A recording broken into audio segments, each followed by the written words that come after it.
Hallo ihr liebe Leute, hier ist wieder der Yankee mit Let's Play Final Fantasy 9 auf Pelzig. Dann wären wir hier nochmal bei was? Eine Gelbi-Tafel steckt dort, die nehmen wir doch auch gleich mal raus. So. Die haben wir jetzt hier mit dabei. Die große weite Erde ist streng, doch sie ist auch sanft. Steht mal auf ihr, so erkennt man ihren Körper. Geht mal auf ihr, so erkennt man ihren Geist. Hoher Priester. Gut, dann gehen wir noch zuerst mal zu Eikos Wohnstadt, bevor wir zur heiligen Stätte aufbrechen. Und hier haben wir auch noch was. Äther. Und was ist hier? Eine grüne Tafel steckt dort. Mhm. So, was ist das? Die sommergrüne Esche ist der Segen aller. Ich bete sie an und lass mich von ihr umschließen. Mein Tage, mein Leben. Hoher Priester. Schleuli. Dann gehen wir mal weiter. So, über die Wurzel. Und dann hier weiter. Dumm. Und wir sind in... noch nirgends. Okay, über die Wurzel kommen wir aber auf das Gebiet hier. Und da ist was. So, erst mal einen Schluck trinke. Nett. Einhornkrebs. Njam. Ja, jetzt ist leider Sidan der Einzige, der richtig zuhauen kann. Oh Gott. So. Sidan ist der Einzige, der richtig zuschlagen kann von unseren Leuten hier. Ah, ein Konter. Sehr gut. Aber die Waffe ist einfach nur geil. Anders kann man es nicht sagen. Die Waffe ist echt einfach nur geil. So. Dann ist das hier Eikos Heimat. Sonst haben wir hier auch nichts großartig mehr. Und es ist... Sieh dann, hier ist das Dorf der Esper und das Haus von Eiko, Madain Sari. Dorf der Esper? Hier, das ist ein einziger Trümmerhaufen. Lilly? Was ist denn hier passiert? Das ist ja einzig die Ruine. Madain Sari, legendäres Dorf der Esper. Ja. Kubo. Mocha, Moko, Chimomo. Kubo. Morrison. Wo ist Moku? Die war doch nicht etwa wirklich Fresse. Moku! Ne, da hinten ist er. Mit dem gelben Bommel. Oder ist sie. Entschuldigung, das ist ein Mädel. Oh. Kubo. Aber nee, Eiko ist doch nicht böse. Aber du darfst Eiko nie mehr so alle zurücklassen, herrscht? Kubo. Komm schon, sie dann.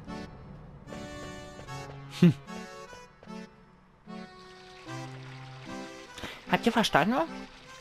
Null pro Kubo. Moko bleibt bei Eiko. Kubo.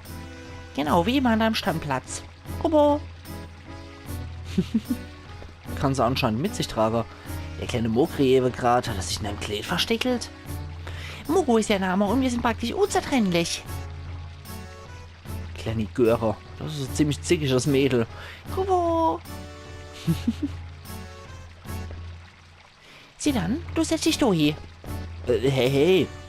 Bist du eigentlich irgendwie Interesse an dir? Verstehst? Du bist erst 6er Mädel? So nebenbei? Ich geht?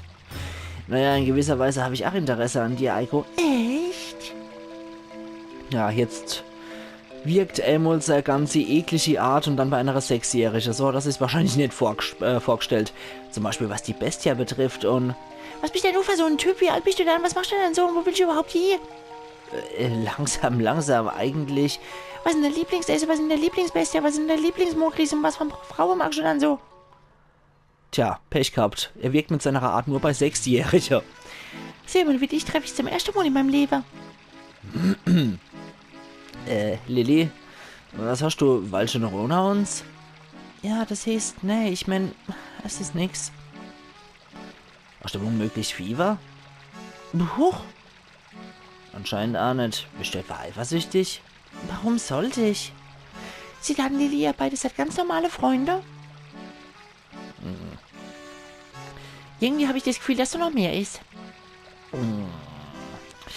Ganz einfach nur Freunde sind wir vielleicht wirklich nett. Aha, sondern? Wir sind sozusagen Kamerade. Kamerade? Yep. Und Vivi kehrt, ach, wo steckt er überhaupt? Vivi?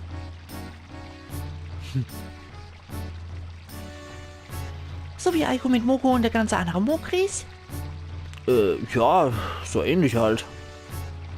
Wenn ich mit aufräume, Kupo. Danke, Mocha, bin sofort da. Sieh dein, Aiko macht jetzt was Leckeres zu essen. Bis dahin musst du aber hier bleiben. Ach du liebe Zeit. Wir brauchen eh noch einiges an Infos und an Kleinigkeiten. Und eine Kleinigkeit kann ich auch vertragen. Ja, du hast recht. Also ich rufe euch dann, wenn das Essen fertig ist. Okay. Was Vivi fühlt.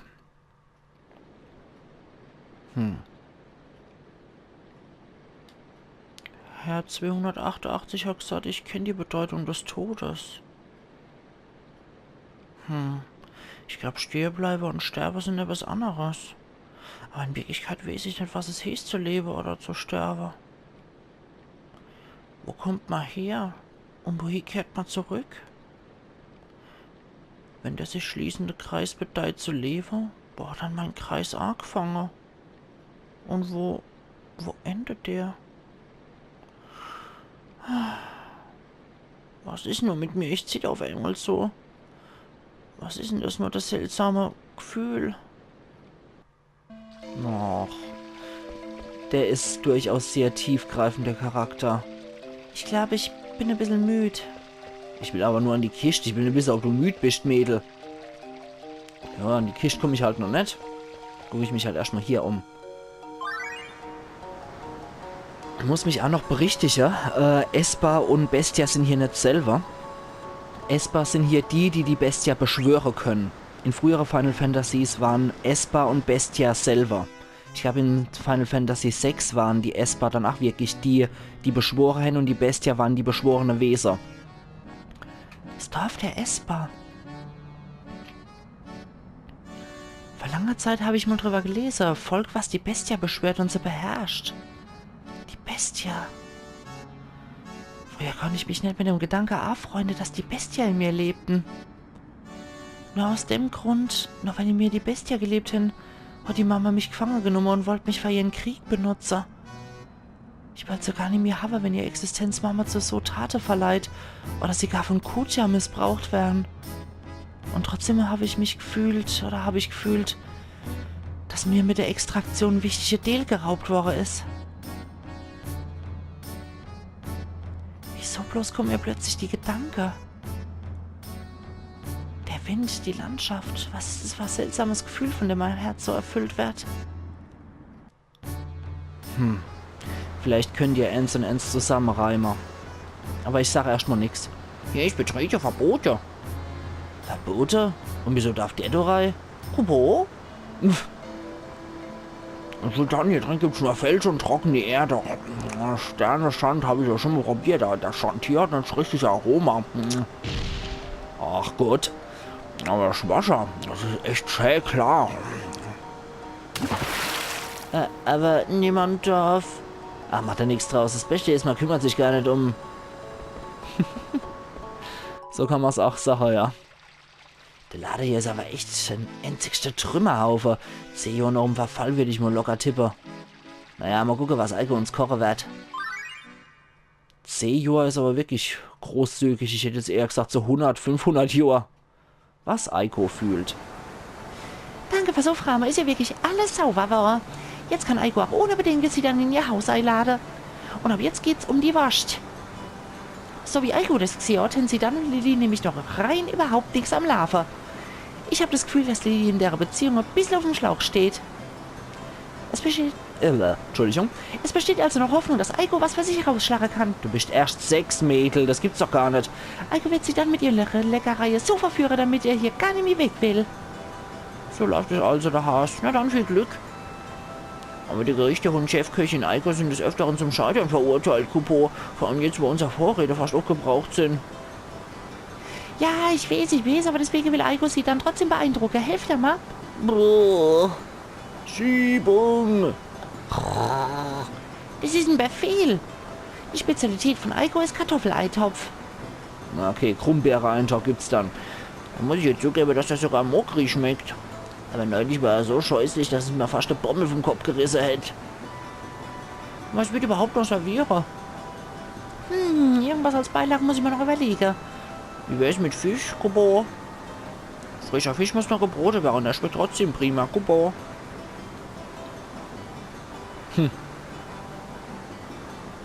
Okay. Das hört sich gut an. Okay, das hatte Menü besteht aus Krummbeere-Eintopf und frischem Fisch. Wie geht dann am besten angeln? Oh, so dafür weiß ich leider nicht mehr, wie es am besten gelingt. Ich glaube, der Mogel hat's vorgeschlagen, oder? Oder Chimomo war das, glaube ich.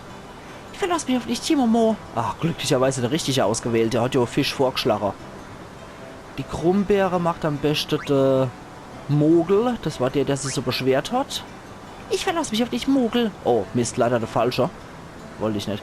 Mocha bleibt als Gehilfe von Eiko in der Küche. Kubo. Noch einmal überdenken. Das erste war richtig. Chimomo. Genau. Und Mocha für die Krummbeere. Der hat sich auch so drüber beschwert. Und dann bleibt der dabei. Genau, die Einteilung, würde ich mal sagen, ist in Ordnung. Dann los. Ach, Großvater Eiko will nicht mehr alles sein. Deswegen hilft man, dass alles gut geht. Ja, ich glaube, die will auch wirklich einfach nur jemand haben, der bei ihr ist. Allein so im Dorf muss auch ziemlich übel sein. Libra erhalten. Sehr schön. Das ist, glaube ich, auch so Stellatio. Ah, da haben wir so Libra. Libra war schon immer ein Trotzkopf. Wenn die Sonne im Osten aufgeht, rennt Libra Richtung Westen. Fraglich, ob Libra je Virgo antreffen wird. Erzählung der Stellatia. Okay, dann hier ist noch eine Truhe mit dem Zelt. Sehr schön. Da ist nix. Und da ist Vivi. Vivi? Was ist denn? Stimmt was nicht? Nee, ich habe da ein bisschen nachgedacht, das, was du sonst nie machst. So, aber wächst, manchmal ist es gar nicht so sinnvoll, so viel nachzudenken. Ja, ich weiß, danke Sie dann.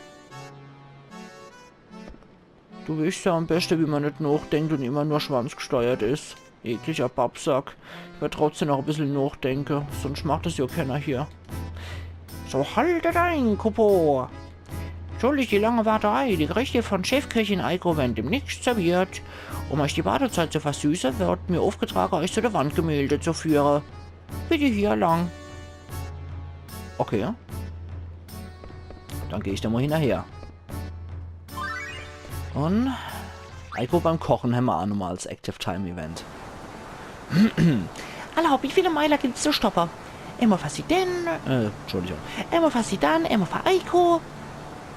Dann für eine etwas trübsinnige kleine Bo, Vivi. Und für Lili muss ich wohl auch einen Teller richten. Ja, ist das was ein Zicker. Dann noch jeweils für Moko, Mocha, Chimono, Mogel und Morrison. Füllt den Topf bitte mit Wasser, damit es für alle reicht, und stellen auf der Herd. Eiko kümmert sich um alle Zutaten. Apropos. So. Oh, Mist, das habe ich jetzt vergessen. Scheiße, so Fangfrohre. Nochmal Überprüfung. 1, 2, 3, 4, 5, 6, 7, 8, 9, 10. Okay. Dann sind es für 10 Personen. Genau. Ein Topf brodelfein, jetzt noch ein Granatkürbislein und ein paar Cheerio-Früchte rein, so muss es sein. Zum Abschmecken noch die Bergjuckzirpe aus Condea Pata. Boah, geht, lass mal, lieber nett. Dankeschön. Jetzt kann es endlich losgehen. Hühnelianerei und Ruisassa, Pfeffersalz und tralala, Krummbeer, tralli, trala, noch ein Kürbis, wunderbar, und noch ein wenig Salz, ja, ja. Cheerio-Frucht, oh süße Cheerio-Frucht. Hab ihn an der Angel, Kupo. Und was für ein Brocken, Kupo? Sagst du das? Was lieber ein kleinerer. Lass den vom Hoche, scheint mal ein bisschen verdächtig. Geht klar, Kupo. Sonst käme nämlich Quina raus, das weiß ich zufällig. Seltsam, normalerweise müssten sie schon längst durch sein. Komisch. Ich hoffe, das funktioniert alles so mit dem Kocher. Und... ah ja, dort darf ich jetzt 3. Er hält hier wach. Wahrscheinlich fühlt er sich ein bisschen gekränkt. Mir ist zwar auf Anordnung von Fräulein Eiko passiert. Es ist zwar auf Anordnung von Fräulein Eiko passiert, aber er war wohl ein bisschen bestürzt darüber, dass jemand von außerhalb Eintritt gewährt wurde.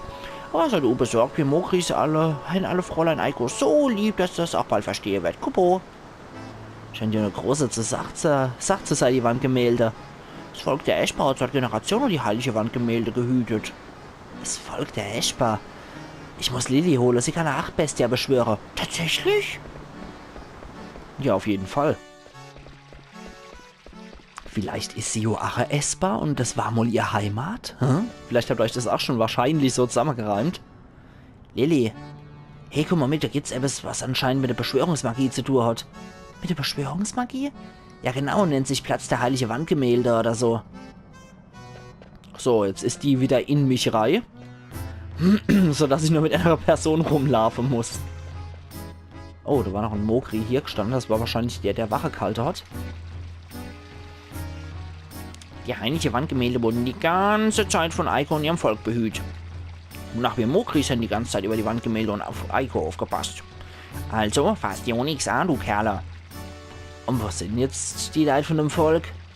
Das kann ich dir aus meinem Mund nicht sagen. Aber Eiko hat ja auch kleine Flügel und ein Horn auf der Stirn. Lilly hat das nicht. Also eintrete bitte. Das sind die heilige Wandgemälde vom Esper-Volk.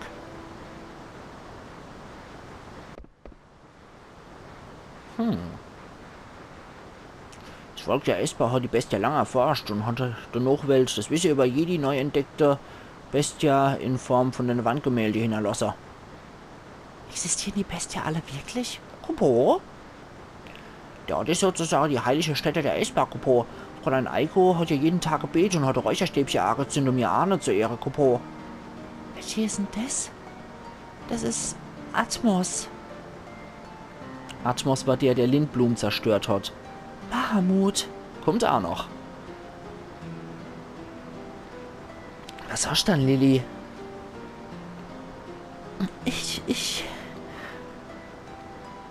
Du kriegst du schon wieder zurück. Ich mag mich hier noch ein bisschen umgucken. Hallo. Gut, die kann wahrscheinlich was eher damit anfangen. Die meisten von der Bestie sind mir völlig unbekannt. Die Natur ist bei der Esper an höchster Stelle gestanden. Sie haben den Planeten ja Gaia genannt und haben in der Bestie eine Art Schutzgalaxie, die über den Planeten waren. Indem sie Nachforschungen zur Beschwörungsmagie angestellt haben, haben sie versucht, den Planeten mit dem Planeten und deren Natur eins zu werden. Kupo.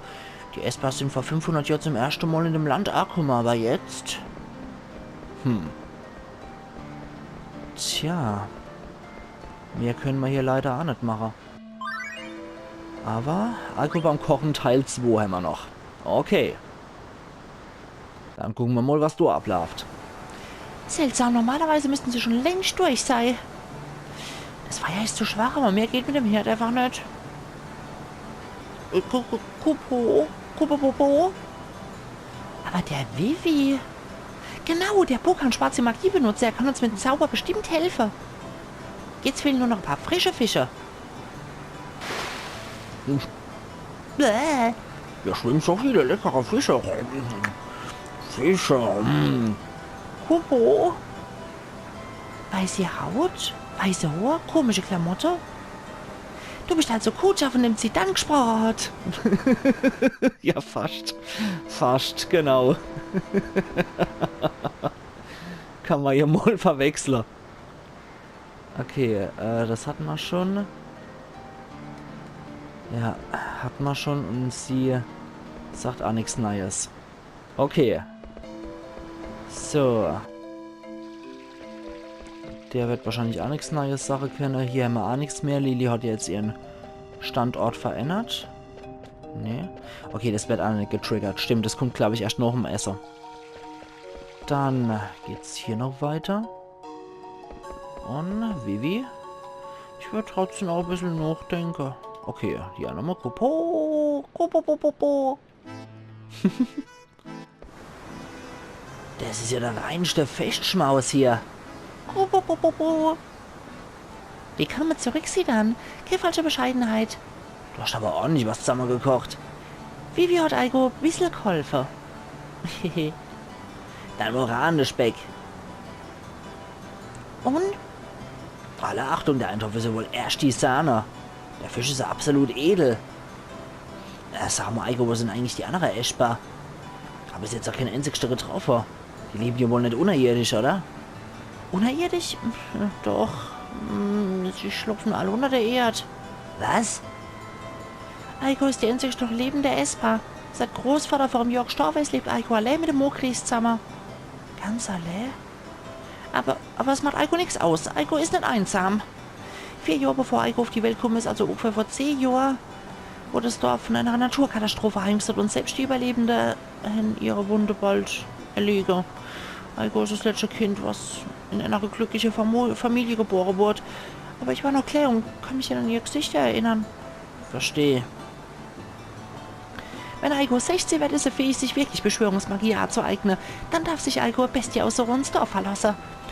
Der Altersunterschied von Sidan und Eiko ist doch eigentlich gar nicht so groß. Im Prinzip sind wir im gleichen Alter, stimmt's? Und bald bin ich schon 16. Ja, in nur 10 Jahren, ne? Ist ja schon klar. Aber du kannst ja schon Bestia beschwören und das ist nicht so knapp. Aber eigentlich muss zwischen der Bestia und der Esper versehentliche Verbindung bestehen, die wir erst noch im 16. Lebensjahr eingehen können. Solange können wir wieder wirklich die Verbindung mit der Bestie eingehen, noch können sie uns entzogen werden. Und so versuchen wir in der Zeit eine vorbildliche Esper zu werden, indem wir uns gehen und versuchen, eins mit uns eine Bestie zu werden. Und wie geht es genau vor sich? Naja, wir sprechen über unser Horn mit ihnen. Ich verstehe nur nicht, wie du mit der Bestie sprichst, Lili.